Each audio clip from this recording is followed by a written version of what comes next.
對公司有點樣特別嘅意義，又點樣反映出公司團隊喺 ESG 方面嘅價值及努力？首先好多謝Grab 同 Kara 今年頒呢個獎俾我哋啦，咁亦都係對我哋自己團隊咧一直以來喺 ESG 方面努力嘅肯定啦。咁其實我哋相信做 ESG 咧係唔可以一朝一夕咁做，所以其實我哋嘅方向都係將 ESG 咧係融入咗我哋嘅企業文化裏邊，咁所以先至可以得到今日呢個獎項咯。再一次多謝大會。試下都得。係咯，試一試，試一試，因為啲獎太複雜，個名我唔記得。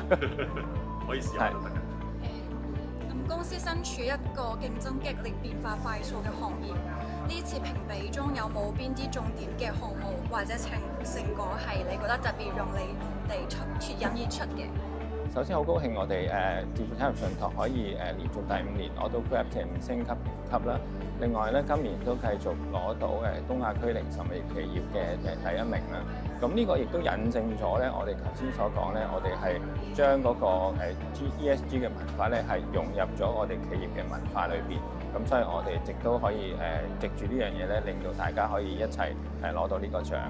另外，我哋亦都係第一間咧香港嘅房地產信託基金咧，將呢個 SBT 嘅目標咧納入咗去我哋 ESG 嘅管理入邊啦。咁我哋亦都希望呢一個方向咧，可以令到我哋有一個更清晰嘅目標，從而咧係繼續去發展我哋嘅 ESG。展望未來，公司接落嚟會如何繼續擴大正面嘅影響力？我哋未來亦都會專注喺我哋繼續咧減碳嘅業務方面啦。我哋亦都會加強我哋嘅信息披露啊、企業管治啊同埋風險管理啦。